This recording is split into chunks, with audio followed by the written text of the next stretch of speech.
नमस्कार दोस्तों। हिंदी सिनेमा के इतिहास में कुछ नाम ऐसे हैं जिन्हें कभी भुलाया नहीं जा सकता।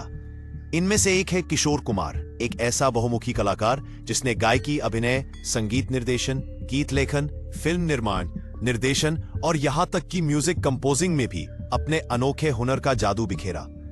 किशोर कुमार न केवल एक गायक थे, बल्कि वे एक संपूर्ण मनोरंजन थे, जिनकी आवाज आज भी करोड़ों दिलों में गूंजती है। उनका जीवन किसी फिल्मी कहानी से कम नहीं था, जिसमें संघर्ष, प्यार, हंसी, दर्द और सफलता के रंग समाये हुए हैं। कहानी शुरू करने से पहले यदि आप अभी तक हमारे इस चैनल को लाइक और सब्सक्राइब नहीं किया है तो जरूर करें। इससे हमें बहुत ही हिम्मत मिलती है ऐसी वीडियोस बनाने के लिए। तो चलिए दोस्तों, कहानी की शुरुआत करते हैं। किशोर कुमार का जन्म 4 अगस्त 1929 को मध्य प्रदेश के खंडवा शहर में एक बंगाली परिवार में हुआ था। उनका असली नाम था आभास कुमार गांगुली। उनके पिता कुंजलाल गांगुली एक वकील थे और माता गौरी देवी एक साधारण गृहिणी। किशोर 4 भाई बहनों में सबसे छोटे थे। उनके बड़े भाई अशोक कुमार पहले से ही फिल्म इंडस्ट्री का बड़ा नाम बन चुके थे और दूसरे भाई अनूप कुमार भी फिल्मों में सक्रिय थे। बचपन से ही किशोर संगीत में रुचि रखते थे, लेकिन औपचारिक शिक्षा के तौर पर उन्होंने संगीत नहीं सीखा। वे खुद को अनपढ़ गायक कहते थे। बचपन में ही उन्हें गाने का इतना शौक था कि घंटों बैठकर गुनगुनाते रहते। उनकी प्रेरणा थे महान गायक के.एल. सहगल, जिनके गाने सुन सुनकर किशोर अपनी आवाज को संवारते थे। अब इनकी फिल्मों में शुरुआत को देखते हैं। किशोर कुमार फिल्मों में गायक बनने का सपना लेकर मुंबई आए थे, लेकिन शुरुआत में उन्हें अपने भाई अशोक कुमार की वजह से एक्टिंग के ऑफर मिलने लगे। 1946 में उन्होंने फिल्म शिकारी से एक्टिंग डेब्यू किया। शुरू में वे हीरो के छोटे मोटे रोल करते रहे, लेकिन उनके मन में गायक बनने की चाह हमेशा बनी रही। गायन के क्षेत्र में उनका पहला ब्रेक 1948 की फिल्म जिद्दी से मिला। इस फिल्म में संगीतकार कहनलाल साहब ने उन्हें गाने का मौका दिया।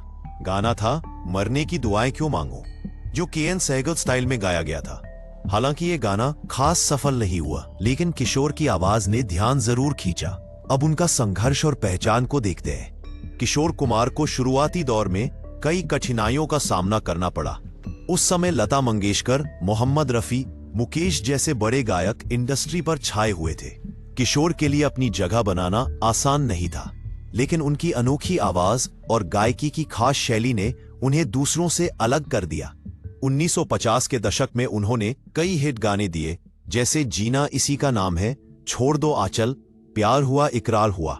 उनकी आवाज में जो मस्ती, शरारत और जीवन के प्रति उत्साह था, वह श्रोताओं को बेहद पसंद आया। किशोर कुमार का करियर 1959 की फिल्म आराधना से नई ऊंचाई पर पहुंचा। इस फिल्म के गाने मेरे सपनों की रानी कब आएगी तू और रूप तेरा मस्ताना ने उन्हें सुपरस्टार सिंगर बना दिया। संगीतकार एस.डी. बर्मन ने किशोर की आवाज में वो जादू देखा जो उस समय के किसी और गायक में नहीं था। इसके बाद किशोर कुमार राजेश खन्ना की आवाज बन गए। राजेश खन्ना की फिल्मों के लिए उनके गाए गाने जैसे जिंदगी एक सफर है सुहाना, चिंगारी कोई भड़के, पल पल दिल के पास आज भी अमर है। हालांकि किशोर कुमार का असली मुकाम गायकी था, लेकिन वे एक सफल अभिनेता भी थे। उन्होंने कई फिल्मों में हीरो का रोल निभाया, जैसे चलती का नाम गाड़ी, हाफ टिकट, पड़ोसन, झुमरू और दिल मेरा दीवाना। उनकी कॉमिक टाइमिंग, चेहरे के हाव भाव और अलग हटके एक्टिंग स्टाइल ने दर्शकों को खूब हंसाया। उनकी फिल्म चलती का नाम गाड़ी 1958 आज भी हिंदी सिनेमा की क्लासिक कॉमेडी मानी जाती है। इस फिल्म में उनके साथ उनके दोनों भाई अशोक और अनूप कुमार भी थे। किशोर कुमार को अपनी आवाज से खेलना बहुत पसंद था। वे अपने गानों में अजीब अजीब ध्वनियां जोड़ते थे, जैसे ओए ओए, ऊ या सीटी बजाना। उनका गाना ईना मीना डीका और जुमरू इसका उदाहरण है। वे हमेशा कुछ नया करने की कोशिश करते थे। यही वजह थी कि उनका हर गाना अलग और ताजगी भरा लगता था। अब इनका निजी जीवन को देख लेते हैं। किशोर कुमार का निजी जीवन उनकी फिल्मों की तरह रंगीन और दिलचस्प था। उन्होंने 4 शादियां की। एक रूमा गांगुली 1950, उनसे उनका बेटा अमित कुमार हुआ। मधुबाला 1960, हिंदी सिनेमा की सबसे खूबसूरत अदाकारा। मधुबाला और किशोर का रिश्ता बेहद चर्चित रहा। मधुबाला की बीमारी और दुखद मृत्यु ने किशोर को गहराई से प्रभावित किया। 3 योगिता बाली 1976, यह शादी ज्यादा समय तक नहीं चली। 4 लीना चंदावरकर 1980, लीना के साथ किशोर का रिश्ता अंत तक बना रहा। उनसे उनका बेटा सुमित कुमार हुआ। किशोर का स्वभाव बेहद अनोखा था। वे कभी बहुत खुशमिजाज रहते तो कभी बिल्कुल चुप। वे अक्सर कहते थे कि वे दुनिया के नियमों के हिसाब से नहीं, अपने हिसाब से जीते हैं। अब इनका 70 और 80 का स्वर्णिम दौर को देखते हैं। 1970 और 80 का दशक किशोर कुमार का स्वर्णिम काल था। इस दौर में उन्होंने लगभग सभी बड़े सितारों के लिए गाने गाए। राजेश खन्ना, अमिताभ बच्चन, ऋषि कपूर, धर्मेंद्र, अनिल कपूर तक। कुछ सुपरहिट गाने, कहो ना कहो ये आंखें बोलती हैं, दिल क्या करे जब किसी से, चला जाता हूं किसी की धुन में, पल पल दिल के पास, रिमझिम गिरे सावन, ये शाम मस्तानी, कहीं दूर जब दिन ढल जाए। अब इनके अवार्ड्स और सम्मान को देखते हैं। किशोर कुमार को उनके गानों के लिए कई बार फिल्म फेयर अवार्ड से सम्मानित किया गया। उन्होंने 8 बार बेस्ट प्लेबैक सिंगर का अवार्ड जीता। उन्हें पद्मश्री जैसे बड़े सरकारी सम्मान भी मिले।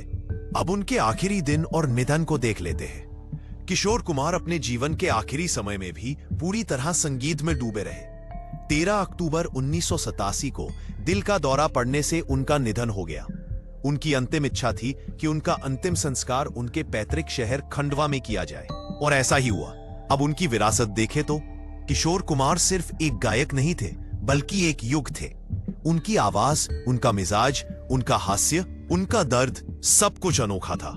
आज भी उनके गाने हर पीढ़ी को उतने ही ताजगी से छूते हैं। उन्होंने हमें सिखाया कि संगीत सिर्फ सुरों का खेल नहीं, बल्कि दिल की गहराई से निकली भावना है। दोस्तों, किशोर कुमार की जिंदगी हमें यह सिखाती है कि इंसान को अपने सपनों का पीछा करना चाहिए, चाहे रास्ते में कितनी भी कठिनाइयां क्यों ना आए। जुनून और मेहनत से सब कुछ संभव है।